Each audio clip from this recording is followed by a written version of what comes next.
Ya baik, bismillahirrahmanirrahim. Assalamualaikum warahmatullahi wabarakatuh. Perkenalkan, nama saya Ahmad Sabrianwinata. Di sini dari kelompok 9 bersama rekanan saya yaitu Roswantiana ingin membahas mengenai teknik pengolahan hasil evaluasi dengan mata kuliah evaluasi pembelajaran akidah akhlak di MTS atau MA, yaitu dosen pengampu Ibu Dr. Dina Hermina MPD. Pada kesempatan kali ini saya ingin membahas, adapun pada pembahasan kami ini terbagi menjadi 5 aspek yang dijelaskan. Di sini saya menjelaskan bagian yang pertama, yaitu mengenai teknik pengolahan hasil tes akidah akhlak di MTS atau MA. Nah, pada umumnya pengolahan data hasil tes ini menggunakan bantuan statistik. Analisis statistik digunakan jika datanya kuantitatif, yaitu data-data yang berbentuk angka. Sedangkan untuk data kualitatif, yaitu data yang berbentuk kata-kata, tidak dapat diolah dengan statistik. Dalam mengelola data hasil tes ada empat langkah yang harus ditempuh. Yang pertama itu men-skor. Maksudnya di sini apa? Memberi skor pada hasil tes yang dapat dicapai oleh peserta didik. Yang kedua, mengubah skor mentah menjadi skor standar sesuai dengan norma tertentu. Yang ketiga, mengkonversikan skor standar ke dalam nilai, baik dalam bentuk huruf ataupun angka. Dan yang keempat, yaitu melakukan analisis soal untuk mengetahui dapat validitas dan reliabilitas soal, tingkat kesukaran soal, dan daya pemberdayaan. Nah, tadi mengenai pembahasan yang pertama. Nah, memasuki pembahasan yang kedua, yaitu B, konversi skor. Nah, konversi skor ini adalah proses perpindahan skor mentah yang dicapai peserta didik ke dalam skor terjabar atau skor standar untuk menetapkan nilai hasil belajar yang diperoleh.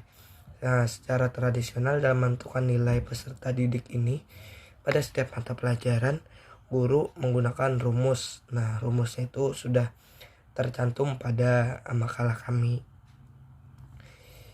Adapun dalam konversi nilai itu digunakan dengan dua cara, yakni cara menggunakan rata-rata dan simpangan baku, dan cara tanpa menggunakan rata-rata dan simpangan baku. Konversi tanpa menggunakan nilai rata-rata ini menentukan kriteria sebagai dasar untuk menentukan konversi nilai tadi.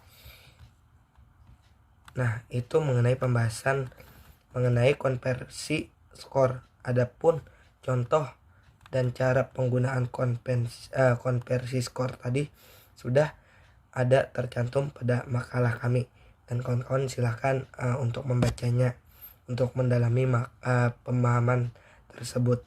Mungkin itu saja yang saya sampaikan. Selanjutnya akan dipaparkan penjelasan mengenai pembahasan berikutnya, itu dengan rekanan saya, yaitu saudari Roswantiana. Terima kasih. Bismillahirrahmanirrahim. Assalamualaikum warahmatullahi wabarakatuh.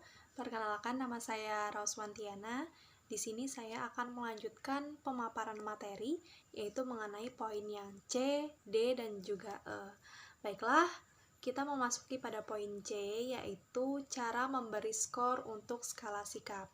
Nah, jadi pada hasil belajar afektif, instrumen yang digunakan adalah berupa skala penilaian dan pedoman pengamatan.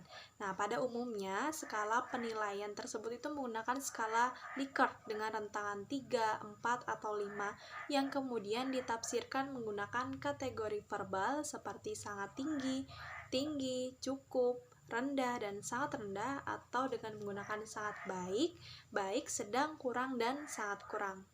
Selain itu, kita bisa juga menggunakan contoh skala sangat setuju atau SS ya. Kemudian setuju, tidak tahu, tidak setuju, dan sangat tidak setuju. Kemudian untuk contohnya itu sudah tertera pada makalah kami. Nah, di situ ada pedoman observasi sikap jujur pada kelas 10 semester ganjil. Nah, jadi di situ tertera pada kolom ya.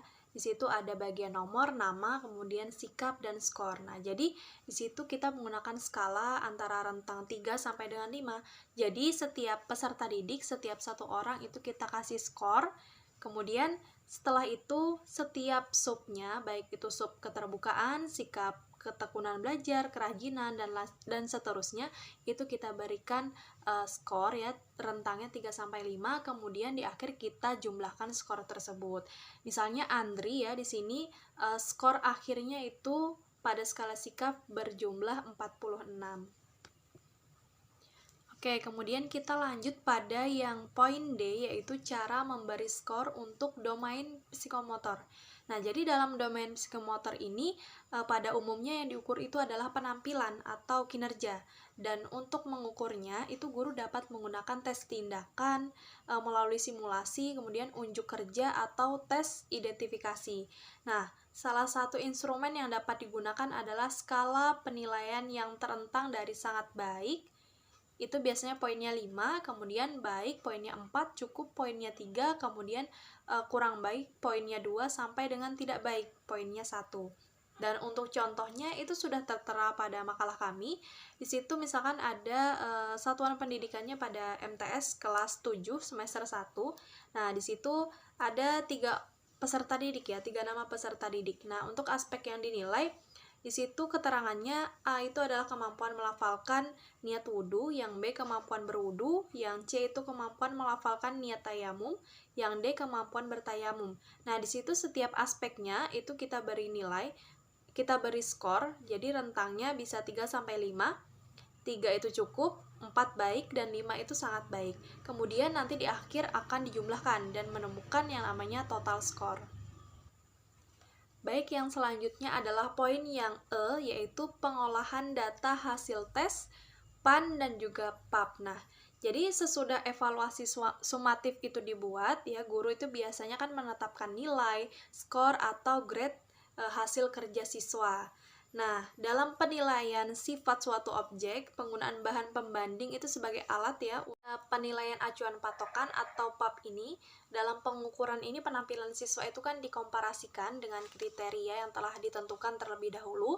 Jadi dalam tujuan instruksional, bukan dengan penampilan siswa lain. Nah, keberhasilan siswa dalam prosedur acuan patokan itu tergantung pada penguasaan materi atas kriteria yang telah dijabarkan dalam item-item pertanyaan guna mendukung tujuan instruksional.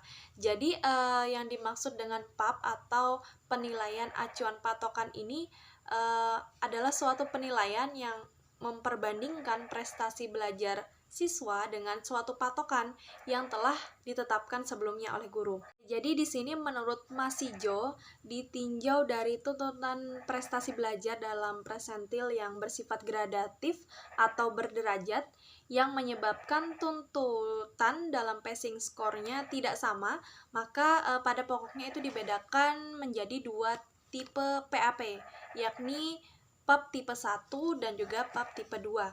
Nah, jadi PAP tipe 1 itu seorang guru telah menetapkan suatu batas penguasaan bahan pelajaran atau kompetensi minimal yang dianggap dapat meluluskan atau passing score.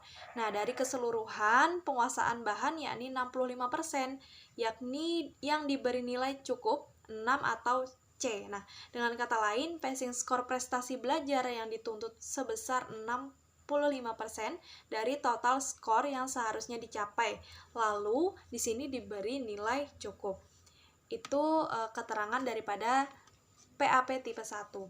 Yang kedua adalah PAP tipe 2. Nah, jadi dalam PAP tipe 2 ini penguasaan kompetensi minimal yang merupakan passing score itu adalah 56% dari total skor yang seharusnya dicapai dan diberi nilai cukup.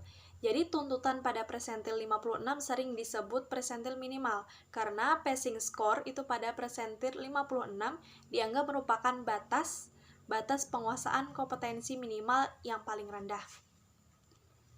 Dan kemudian yang selanjutnya adalah penilaian acuan normatif atau PAN. Nah, jadi PAN ini merupakan pendekatan klasik ya, karena tampilan pencapaian hasil belajar siswa itu pada suatu tes dibandingkan dengan penampilan siswa lain yang mengikuti tes yang sama. Jadi, yang dimaksud dengan penilaian acuan normatif atau PAN, adalah suatu nilai yang membandingkan hasil belajar siswa terhadap hasil belajar siswa lainnya dalam kelompoknya.